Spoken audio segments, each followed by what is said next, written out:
Okay, welcome to our final episode of season 2 for Conversations with Yogis podcast. It's me and Melinda here today, and we are closing this season of the podcast by bringing some suggestions and advice to you about how to take care of yourself as a yoga teacher. And this really applies to anybody who's listening to this. That's either, self-employed, employed, with just general rules on how to take care of yourself while you're busy. And some things will be specific to yoga teachers or people who work with their physical body and their voice, but we have some nuggets of advice to share from the many years of experience that we have from learning the hard way. Definitely. So, when we've talked about this on the podcast before, where we have both worked till we were burnt out, Yes. taught too many classes a week, and I'm the type of person who has to learn the hard way, and then I still burn out every once in a while, but I recognize the signs much quicker. So It's important to recognize the signs of burnout when you're there and then give yourself permission to rest or try to avoid getting into burnout phase as much as you can, because when you're first starting teaching yoga, you're trying to get into all the yoga studios, and then whenever cover opportunities come up, you hop on them. And as yoga teachers, we work from potentially 6:30 in the morning teaching classes until 10 p.m. at night, and the busy times are morning and evening, and then sometimes lunchtime and during the day, depending on where you work. Yes. So you have to be mindful that you're not working every day from 6:30 a.m. to 10 p.m. I've done that. Yeah, It wasn't nice. I think when you start out, it's very hard to find the balance, because you have so little amount of opportunities to teach. So if you get a cover offer, you just take it. Yeah. And whether it's in Dalston, then you have to go down to Hammersmith, then go down to South East. And I've done that because I had to, because otherwise I would not have enough work. So it's very different. Like when you start out, you will have those unfortunate things, but not everyone is willing to commit to it, because some people are like, oh, actually I have my own boundaries. But I think also it's depending on what situation are you in. Are you really need to earn the money and have to sacrifice a bit of yourself for a bit? Or can you actually afford to be like, actually I can't do covers so far? But I think it's just self-care is always going to be important for everyone, whether you're a yoga teacher or not. And I think sometimes we should practice what we preach of take care of yourself, slow down. And then we are just rushing all the time. So definitely I need to remind myself of that quite often. But yeah, I think the main advice is try not to have every morning, every evening a class, because that's going to tire you. But people do think you only teach 2 hours a day and just only working in the morning and the evening. Well, the rest of the middle of the day, you're either trying to find new work, or you're working on your admin, or you are planning ahead. And also, you just even if you have 2 classes a day, that day is so broken because you're like, oh, you can't really relax because I will have to go to somewhere, or I will have a class in a couple of hours. So it's not relaxing at all. So yeah, the other important thing is having at least a day off. I think when you start out, especially, you're guilty of teaching at least one class every day. And even if it's just one class, it definitely affects your mood, where your head is at, and you're constantly in the phase of like, oh, I need to teach, I need to hold space for other people. So you don't actually have time to recharge and rest. So at least one day off. If you can make it 2 days like normal people, then I find that's luxury. Do you have 2 days off? No. Me neither. Truth be told, I haven't actually, now that we're talking about this, I haven't had a day off for over 2 weeks, because and it has been a lot of admin work, and then I usually have Saturday off. I had an event the last 2 Saturdays, Yeah. So that was my day off, and I do feel it in my voice. My voice feels a bit strained. But my regular class schedule is now down to 10 public classes. Which is very good. So it does put the pressure on me a little to make money outside because I can't live off of 10 classes a month. Oh my god. I like £1,200 a month if you count with £2 a class. Yeah, exactly. And like you were just saying before, depending on your situation, if you needed that cover, like I've been in a relationship for 2 years. I moved in with my boyfriend like 5 months ago, but before that, I was single. I was living by myself or with flatmates prior to living by myself because I really needed my space after a while, and that money was worth it for me to have privacy. But before that, like I was totally financially dependent on myself, and nobody was helping me. You know, rent in London is really high, and I did feel that pressure of like anytime an opportunity came up to take it and to go teach, and especially when you don't have regular class schedules or you're settled in anywhere, like you feel you have to be present in order to get on the class schedule, which is true. Yeah. So there is that pressure that's like, well, if I want to be able to work there, I have to take any cover that comes up. And then if you're like have your own class schedule at some places that you're trying to maybe move away from into some other studios that are your goal studios or places to work at, like how it's a tough balance. And I remember back in the day, like I don't want to say specifically where I was working, but I would get my regular class covered to go take the opportunity to teach with the other class because the timings clashed. Yeah. And I wanted to work at the other place, so I wanted to make sure that I was there, like, ready and willing to show up.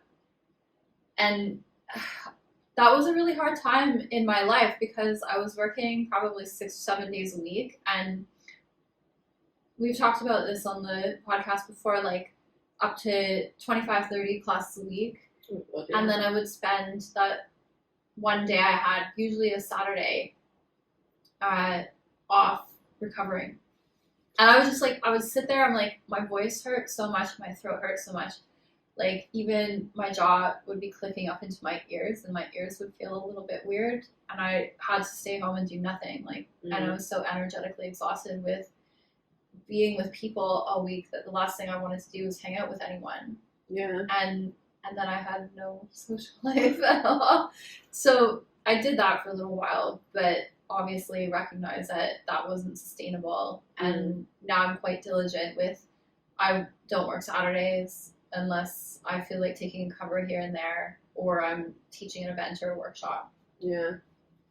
I mean, you kind of have to, because otherwise the burnout is always going to catch up on you. Like, it's always going to come back. And then that's why we, you know, what we said, that not, even if you feel like you find balance in your life, that balance can be easily knocked up or knocked out.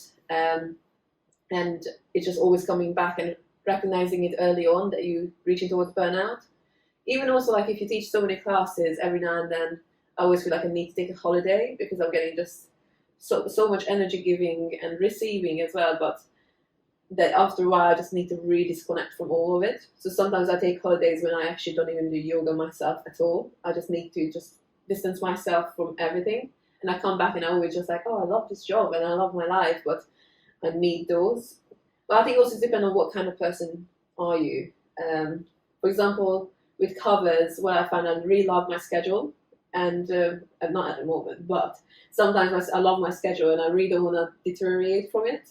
And I wish I could do that as well. Like, oh, I really want to work at that place, so I'm just going to get my regular class covered so I can get a chance to get in a new place, but I could never do that because I'm like, oh, but I like to go to the same place at the same time. So I think for me, this is a little bit of comfort after a while, after a few years, and it stresses me out when I have to do covers. And when I teach a class, I enjoy it, but the leading time up to going to that class, I'm like, oh no, why did I agree to this? So I'm just always like, oh, so for me, it's getting harder to cover. I think I'm just getting comfortable in my Southwest life, away from everything. But then, if you want new opportunities, you have to put yourself out there again and again and again. So it's again, it's balance, and what kind of personality are you? What do you need? How much rest you need? Some people need more rest than others. Some people need distance from yoga. Some people just want to do yoga all the time. So yeah, finding your balance, what works for you. yeah. I mean, well, pre-pandemic. Well, I'm almost 40 now. Let just say that. And like before the pandemic, obviously, I was in my mid 30s, and leading up to that, the early 30s, when I moved to London, I had more energy, and I convinced myself that I didn't need as much sleep as other people. So I'd get up and do Mysore and then go teach all day, and then God, I remember that. I always wanted to live like reasonably central so I could go home and have a nap in the afternoon, because I needed that, because I wasn't getting even a window of opportunity in my evenings to have a full 8 hour sleep, because sometimes I was getting home at like 10:30, and then I'd get up at like 3:30, 4 in the morning to go practice yoga. I don't do that anymore now that I'm closer to 40. I very acutely realize that I need my 8 hours of sleep, because I've been, if I don't get it, I get migraines. And literally my body is telling me like, this is not happening. Like, I'm getting those strong signals, whereas when I was in my 30s, I could be like, yeah, I'm fine, everything's fine, like I don't need that much sleep. But now, like, you know, health concerns start to come up. So if you're a yoga teacher and you have, well, if you have health concerns, or even if you feel healthy, like, you still need to maintain your health as best as possible by trying to get those 8 hours of sleep. You know, solid sleep that's uninterrupted, where I put earplugs in, I have like white noise fan on or something on sometimes, because I need that deep rest, and try not to wake up in the middle of the night to go pee. So no drinking water or anything, tea right before bedtime, because that'll wake me up too, and that disturbs your slumber. And like, you need, especially doing a physical job with your voice, with your diaphragm, with your body needs that rest and repair to physically regenerate and recover, so you're feeling like ready for the next day, and not just dragging your body through mud to go to your job again. Like, don't go to it again and then count till the end of the week when you might get a moment of rest to yourself. Yeah, I think that's definitely being guilty of that, when you're like, oh, you're just looking forward for Friday, and then you just actually, it's Monday. I'm like, oh my God, it's so far. And I was like, that's not a good mindset to be like, oh, it will be fine on Friday. It's like, okay, so you need to change something if that's your mindset. Yeah. So, but I think it's acknowledging it, and it's a hard balance living in London, because everything is so expensive, and then I think there's so much pressure on us to earn enough, and that's what causes us to that's why I still have burnout, because every 6 months I'm stressing out about money. It's like, oh God, I have to do more things, because otherwise what's going to happen with this month? And it doesn't matter how many years I've been teaching, even if you earn well, then you need more for something, because you change your lifestyle. So it's always a bit of a grind, I think. Well, exactly that. Like, as you get older, you just need more money to live. And like, when I was in my 20s going traveling, if I had $1,000 for the month, I was probably fine. Like, especially going traveling, you can live off of $500 in a month. Like, I'm talking about Canadian dollars. Like, I remember going to India and feeling like I was rich with that. But I can't even pay half of my rent. I could pay maybe 1/4 of my rent with 500 Canadian dollars, because it doesn't translate into very much pounds. Yeah. So and then, I don't know, like, you just have so many bills that are never ending, so you have to be responsible for them. Yeah. And then things come up, and like you said, you need to take a holiday. So how do you make this all work and find balance where it's not just a rat race within being a yoga teacher? Like, a lot of people leave corporate jobs to try and be a yoga teacher because it looks relaxing, but then it is like definitely a rat race within itself. Yes. And what you just said about like it still being challenging, you know, most yoga teachers that I talk to, it's still challenging even after doing it for like a decade or more. Yeah. You know, sometimes you start a business and you're like, I thought at some point with more experience this would become easier and like I could lean into it, I could rest into it. But that's just not been the case. Like we've pivoted, we've done other things, we're always challenging ourselves and growing, which I think is part of it. But what do you think? I think it's just owning a business, and that's what many people don't realize, because most, like, I'm not going to say most people are employed, but people who are employed, they get their salary, they do their 9 to 5, they go home and they forget about it, and they're still going to get their money. You can still lose your job and they still stress it out of it and or overwork over time, but you're not responsible for that business to stay afloat in a way that us, if we don't work, our business is gone. If you don't plan another event, if you don't reply to an email, if you don't reply to a comment, it's just a continuously you're responsible for the business to be staying afloat, especially because we are one man band really.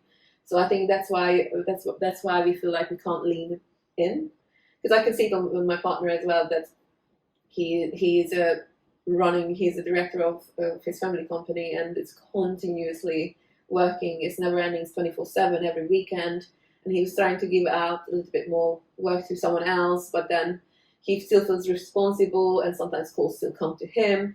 So it's impossible.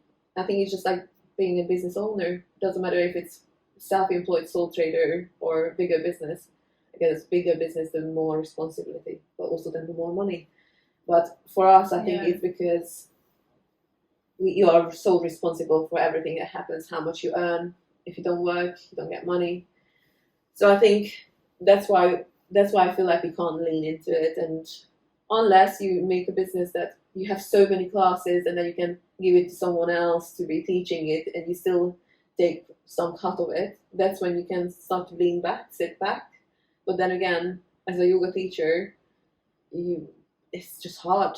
I can see some people doing that, like some people finding lots of corporate clients because they know they have skill set or the directory to find those people, and then they just hire other people to do those classes, and they just take £20 off it, and then lots of £20 makes money out of it.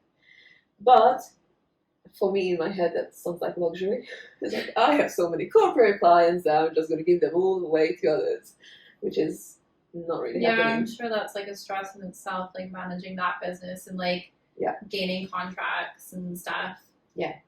But like through all of this, because like we both feel, we did the rat race, we ran around, we got no sleep, we burnt out, and now like my schedule is more manageable because I have 10 classes a week, as I said, and I only teach in the evening and a few like lunchtime spots.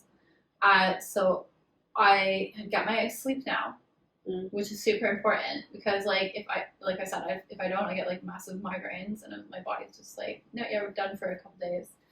But also I'm trying to make sure like that I'm always eating really healthy, and because you can, if you are snacking throughout the day, sometimes you can get highs and lows in blood sugar.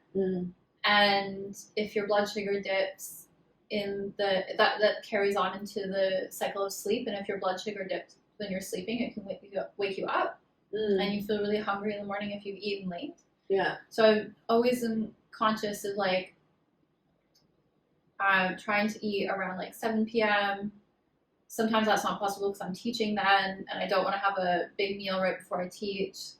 So I eat at like 5 p.m. and then I'm like have a snack when I get home if I'm hungry. Or I do, and this isn't something I'd recommend for everybody, but like sometimes I do a fasting overnight period, because for me personally, I find it gives me energy for the next day to have like a 16-8 fast. So I try to eat within that 8-hour window, and that like has been really beneficial for like my digestion and my personal energy levels. Like, I wouldn't obviously recommend that to everybody, but it's something, if you're curious to read about, to go to read about. Yeah. And I, like, because in the morning, before, I was teaching so early that I didn't want to eat breakfast before I was teaching. Yeah. So I'd go teach, and then I was like awake, but then I'd have breakfast after I was done teaching. Or sometimes I wouldn't practice the yoga after, and then I wouldn't actually have any food till noon, which was, by then I was like ravenously starving. I'm like, I need food, nobody talk to me kind of vibes. Yeah. You know, and drinking at least 2 liters of water a day makes a big difference, and getting rid of drinks with sugar in them. I'm guilty for having my coffee. And I'm trying to like just have my coffee in the morning. Yeah. I'm trying to, I don't know if I'll ever like get rid of it, but I've definitely cut down loads, unless I'm like writing papers and I'm like, give me 5 cups of coffee because I just need to get through this. And yeah, it is good as well. But yeah, like, so those things, like, it comes down to like the most simple basic things is like, make sure you're eating well, make sure you're sleeping well, make sure you're giving yourself moments out of your week to have some time off to really recover, because like the recovery, we can't just go a million miles a minute and expect our fuel tank not to run out. Like, we have finite resources in our body and we need to be replenishing, and that comes down to sleep and food. Yeah. And water. Like yeah. But also, I think the other thing as well for me with self-care, that boundaries. Yes. Which I'm still learning and still guilty of it. Because as a self-employed, it can be 24/7 literally. Getting a DM on Instagram from a student or a client, or getting an email, getting a WhatsApp at any time of the day, and just drawing the boundaries of not looking at them or not replying to them. I do think I need to even do like a do not disturb on my email or even WhatsApp. Especially nowadays, I do feel like there's a blurred line between professional use of WhatsApp and personal use, because I use my WhatsApp to talk to friends and family, but I do get studios or managers messaging me on WhatsApp, and then sometimes I open it, and I did end up once reading a message at 10 p.m. that was really not a good message and really ruined my whole night. I couldn't even sleep after. And my partner was like, "Why did you read it?" I was like, "Because it was WhatsApp and I thought it's one of my friends." So I just like clicked on it and I read it, and it was already too late. So just like having that boundary of, I think we need to even ask our studios not to message us on WhatsApp, because I think that's starting to cross the boundaries for me. Or maybe I just don't need to look at my WhatsApp after a certain time. But or getting emails on the weekend and replying to them. I need to start not looking at them on like Sunday. And I'm like always say to my students like, "Oh, I'm gonna message you on Monday," but sometimes like, "Oh, I have a second, I'm gonna just drop that quick email." I was like, again, I'm back into work mode. So for me, it would be important to have a bit better boundaries with my work emails and messages and how much I react to them, because it takes a lot of, not effort, but it like takes away from your rest time. And I do know on myself that I really need to step away from work, because otherwise I'm continuously just doing little bits and bobs here and there and never actually rest, and that burns me out. So just knowing yourself that you might have to have a bit more boundaries. I don't know if you have any problems with these kind of things. Oh, massively. No, and I notice like if I don't have those boundaries, I feel like a continuity of underlying stress and anxiety. Like, I feel like, I need to answer that, blah, blah, blah. So like I've tried to make those boundaries where, like, I find it in this job role, like a lot of people just email you on Friday night and Saturday morning because that's when they're not working.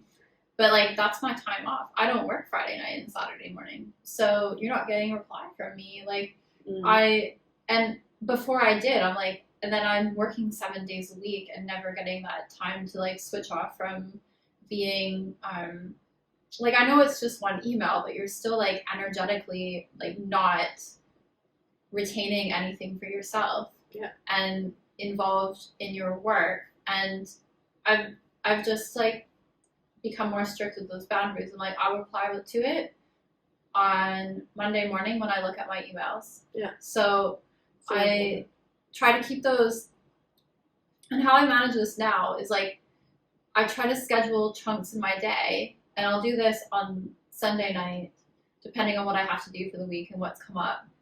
Is like Monday morning, usually I'm replying to all my emails, clearing out my inbox, sorting all of the emails.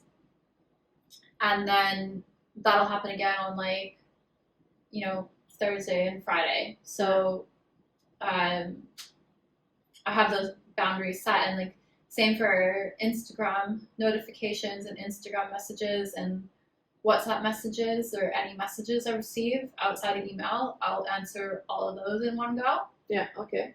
So that's what, like, I'm sure you notice I'm quite shit at answering WhatsApp sometimes. It's just because like even for my boyfriend, I'm like I just don't have the capacity to be looking at my phone and replying all the time. Like if it was an emergency, fine, but like I will reply to like 10 different chats in 5 minutes. Yeah. And I don't really like getting into conversations on WhatsApp because it stresses me out. Like I'll reply to the message chain, and then I'll put my phone away, and if that person like replies straight away, I'm like, they'll get a reply when I next look at my phone and reply to my messages. Well, that's good, but that's how you work, and then how it works for you. It has to, because otherwise I'm just like in a ball of anxiety, and it it feeds into like your quality of sleep, like your quality of being able to digest your food, because you can't digest your food if you're stressed. Yeah. You need those moments, like, and when I have lunch, I'm at home for most of the day doing admin work now. I get up, I'll have my coffee, I'll do like little bits of admin. I love working in the morning on admin because that's when I have like really good energy and focus to do it, and it's like quiet outside. I'm at home by myself, and once lunchtime, I teach some classes online at lunchtime hits, and I have my lunch after. Yeah. And I prepare my lunch, I sit down, I'll like maybe just sit there, go outside if it's nice out, or watch TV and have that time for myself where I'm like not still answering emails while I'm eating my lunch. Yeah. And then, after lunch I'm tired, and I give myself permission to have a little nap sometimes, because I don't have to go teach in the evening. And if I don't have those few hours in the afternoon of me just like, having my lunch, enjoying my food, having a little nap, maybe doing something else that's not work or school related, because I've done like 5 hours of work in the morning, and then I have 5 hours of work in the evening going out to teach or something. Yeah. But with all the cycling involved, that's what it equates to sometimes. So that's 10 hours of work in my day. Like you can't just join the afternoon too and make that like a 14-hour day of work. Yeah. Because it could easily become so.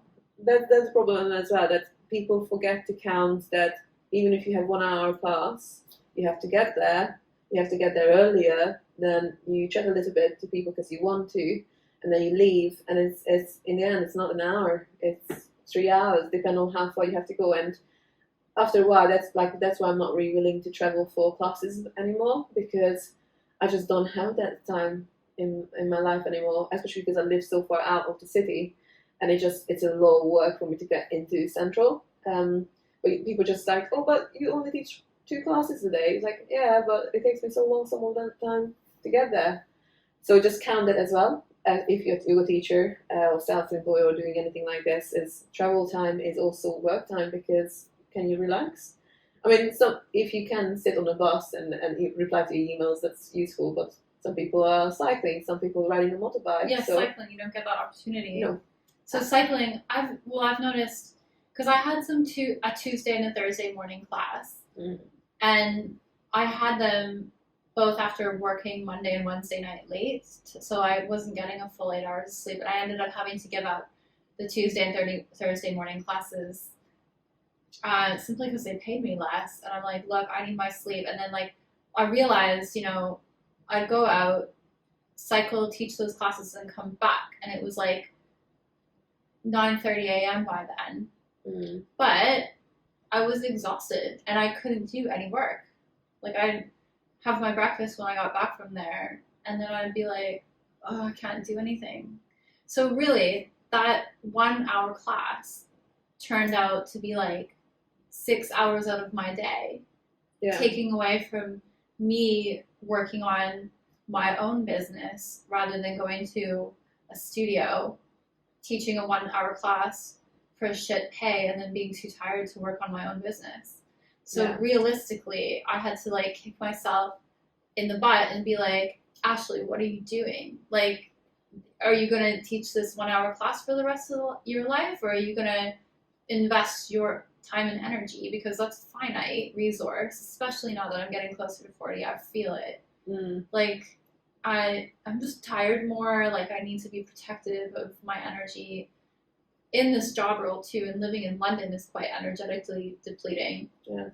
So I need that time to work on other stuff that I do. And I think also that actually forces you to do it because we are so underpaid in so many places. So of course it's like you have to be creative of how can I make better use of my time and just make those hard decisions. And sometimes it's just like it's hard to make them because you're like, oh, but that's every week I have it and it's some money coming in. But then sometimes just taking some time away can actually help you get more money somewhere else, or it's just going to be you get the same amount of money but with less physical work of going somewhere and doing something. It's sacrifices and just weighing things in. But I think again that comes with experience and taking those leap of faith of, okay, I'm going to do my work on my own stuff, my own events, retreats, workshops, and that takes time. Yeah, and you have to trust yourself, and it is scary to trust yourself when you're new to it, and it is scary to like say no to a studio or something when you're trying to get in there. But like, what is the long-term goal in the end? And like I realized from working in studios for so long, I'm like, there's no long-term plan here. There's nothing. Like I was literally getting paid less after the pandemic. I'm like, and everything's more expensive. Yeah. So I'm like, I'm literally like, it got to a point where it was a joke, and I'm like, I'm not in my 20s anymore. I cannot be okay with getting paid this like joke amount of money for like looking at it realistically 6 hours out of my day of being productive. Yeah. You know, equates to like at that point like, well, I'm bad at math, but like £5 an hour. I'm like, I can't. No.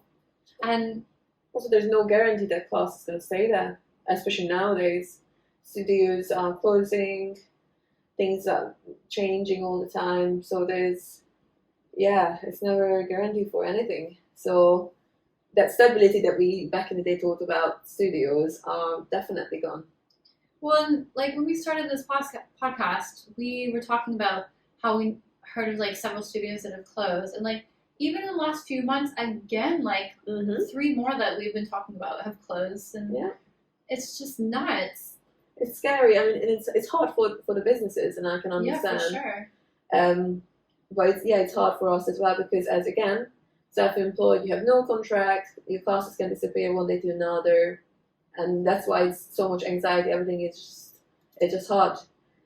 But I mean, this is a time we're living in the moment. It's like the cost of living is really rising a lot. So, and we are working in an industry that's wellness. It's like luxury item. It's like if you need to cut on what you're going to pay for, it's going to be probably your expensive luxuries. Yeah.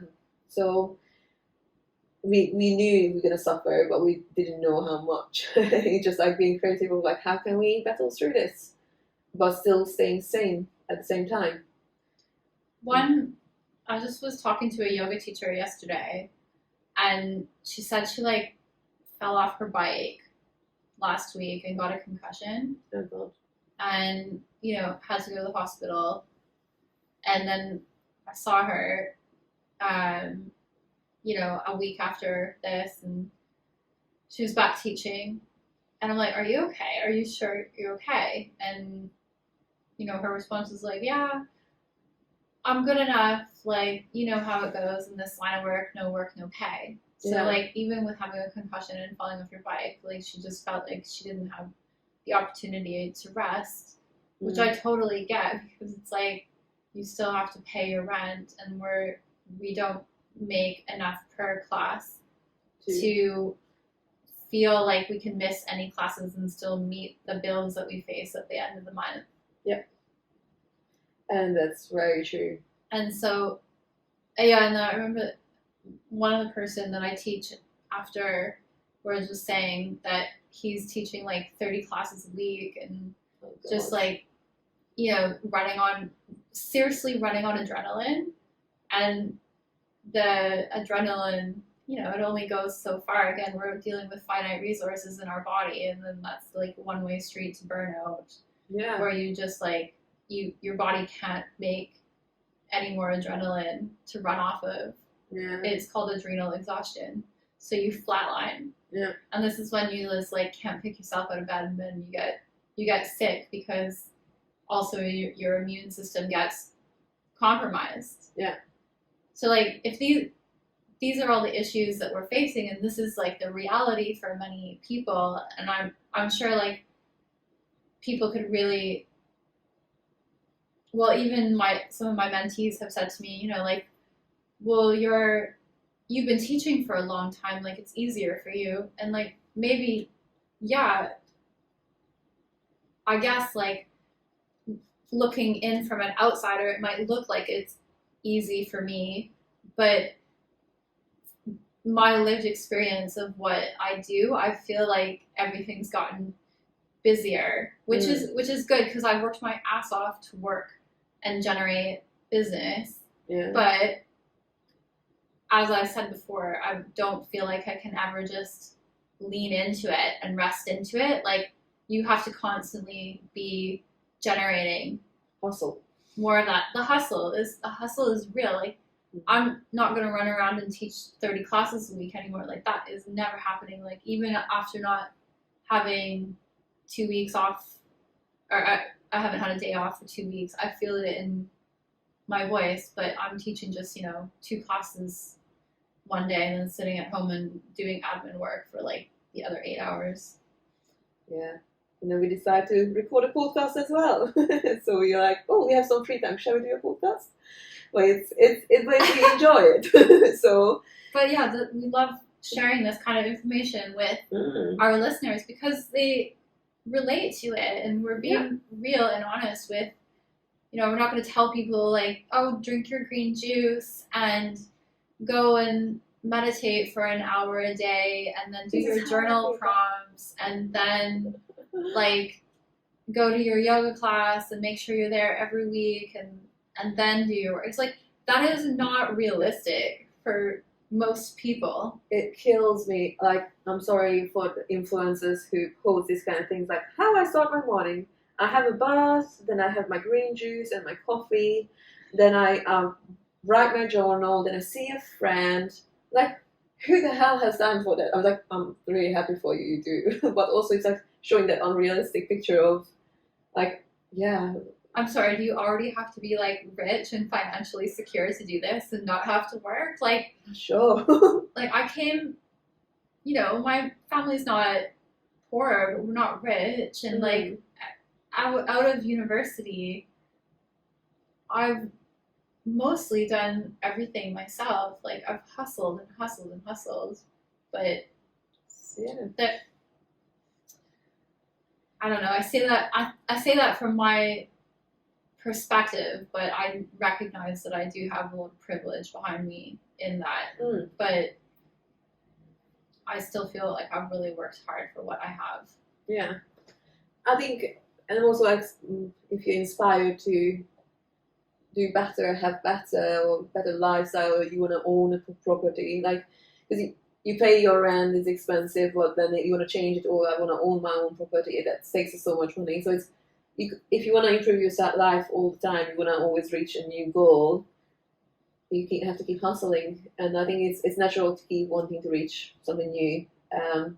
Otherwise, you can really feel like you're stuck and stagnated. But some people actually like the comfort. So again, we are so different. So I don't think there's a problem that you constantly try to hustle and try to find a new thing because you just want to have a better life or want to create a better life for yourself and your partner. Now me as well for my family. So it's going to be a constant hustle, and I'm up for it. it's tiring, but yeah. But like on the flip side, I think we're both the types of people who need to be doing stuff because like if I'm not doing anything, I feel like stressed, anxious, and like depressed as well too. Yeah, Guilty. Yeah. Like I'm like, question the meaning of life. Like yes. I'm all over the place. Like I need to find something to do, and then like my boyfriend sees me going through this of like having too much to do and having nothing to do. And I'm like, oh, I'm too busy. Oh, I have nothing to do. I'm so sad. And then, like, it's a personality type for sure. Because he's like, I could be content with being retired for the rest of my life. And like, no. Yeah. I think also it's self-employed life. Because I have friends who are not yoga teachers, but from modeling work and then chose to have like self-employed lifestyle. They have the same thing. And one particular friend, sometimes she's pushing her, like she has so much to do, like you can't even reach her because she stresses out that there's not enough to do, and then she puts so many things in her calendar that she has no time for anything. And I was like, that's me as well. I think it's self-employed lifestyle. It's just constantly trying to make sure that you have enough in your bank account, so you just keep getting things on, and then overdoing it, and you can't really sit still like, oh yeah, I'm just gonna have some time off. Especially now I'm like pregnant, I'll need to have some time off because I get tired, especially by the end of it. And then I'm just allowing myself to be like, I'm just gonna watch some trash TV while I'm eating my lunch because I just have no capacity to look at my phone, because otherwise I'm gonna be looking at emails, or I'm gonna research for retreat menus, but I was like, no, you just have to put the phone away. So I'm just watching, oh my god, the worst things ever, but it's good. I don't have to think. Me too. Watching people being dumb on TV is like, if people knew what I watched on TV, they'd be shocked. I'm not even gonna lie. Like I just finished watching Love Is Blind season 5. Someone was recommending that to me. I was like, do I? It's so bad. Honestly, it's so bad, but it's so good. Okay, maybe I need to. Watch it if it's a perfect, like, I'm gonna eat my lunch and I only have to pay attention to the show to get the gist of it. Yeah. It's perfect for that. I like those, because also if you get too invested in a good show at lunchtime, then it's very hard to go back to work. Yeah. So I always want to make sure that it's not a good show, like not like an amazing, mind-blowing show. So it's hard balance. Yeah. And one of the other things I wanted to tell yoga teachers that really, really helped me is like just making sure in my practice I'm working on my diaphragmatic breathing, because if I'm not, sometimes like you can be so caught up in the practice that you're like you're breathing in a deep way, but like not with your diaphragm. And especially when I'm sitting more these days, my diaphragm, I do notice, gets tight in the abdominal wall. So I have to focus on that in my practice a lot. And then that is important to remember while I'm teaching, to breathe and speak from my diaphragm, because if you're taking in a breath from your diaphragm and then you're exhaling everything that you want to say, like you just retain your energy and you're not physically exhausting yourself by the way that you're talking and breathing, because you regulate it more. Yeah. I remember I worked one studio, or it was a gym, and they had a singer come in and talk to all the group exercise coaches on how to sustain your voice throughout the day through diaphragmatically breathing, and that was such an invaluable tool. And I really noticed a difference. It's become more natural for me now, but I had to remember it a lot when I first was standing in front of people, and like, you end at the end of the class, you're just like dead. But if I breathe with my diaphragm and talk with my diaphragm, I'm not. Yeah. Super, super important. Yeah. I definitely can relate to that, because now I feel like I have no lung capacity at all.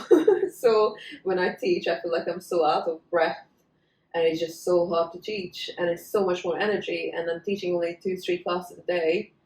Like, yeah, my busiest day is like 3 classes, and I'm pooped, absolutely like not there. So like I need to put it down to 2 classes. So it's interesting how you have to adapt with your life as it goes. So now, for our podcast listeners, Melinda is how many weeks pregnant right now? 34 and a half. 34 and a half. So that's why she's losing her breath. Yeah. I'm actually quite impressed that I'm not out of breath talking here, but it's because we are sitting and it's calm. Well, when I'm teaching, I can definitely notice myself getting exhausted. Actually, our Cassie, who we interviewed last week, she was saying, like, I just sat down and taught my classes. Like, maybe I need to start doing that soon as well because I'm reaching that point. If I want to keep teaching as well. Some people stop teaching earlier, so we'll see. When are you planning to teach till? Some of my classes, I have a community class in where I live in Teddington, and I said to them that I'm going to be teaching here until I pop. So I do hope I'm not going to go into labour when I'm teaching them, but I guess I will see. So yeah, we'll see. Well, Cassie came and did the podcast when she was meant to be giving birth in 3 days. Yeah. She's great. Yeah, it's that thing is like... She said she welcomed the distraction. It's, to be fair, you're so uncomfortable in your own body. I think it's quite nice. I could notice how she was sitting because I need to sit upright as well more as well. It's better to give space for the baby. But now it's hard to sit. It's interesting to be pregnant. Well, slouching back, like, obviously I've never been pregnant. I have no idea what it feels like. But even, like, sitting back like this is what makes your diaphragm tight. Yeah. And this is what's happening. So I'm sitting at home doing so much admin work versus when I was teaching more. So it's a weird difference that I've noticed is, like, have to really, like, sit up tall and be like, oh, open up my chest. And my back bend practice has changed from the extra amount of admin work that I've been doing for sure. My glutes are lazier. I mean, but it is what it is. It is what it is. Well, also, that's why I changed chairs when I was like, oh, I'm not going to... Is that why you're sitting over there? Yeah, I just changed the chairs. Like, I'm going to sit on the other chair to see how it is. But also, during COVID, I noticed I did lots of admin work sitting on my sofa, and my back was going not happy. And I was like, that's what people feel when they work in front of the computer all day, sitting, not on their sofa, but sitting on chairs. So I was like, oh, so, you know, lived experience. Yeah, you're getting a reminder of what it is to have a desk job. Okay. I am, for sure. Yeah, I think, yeah. Is there any other little bits of, like, practical advice that you can think of? Not on the top of my head.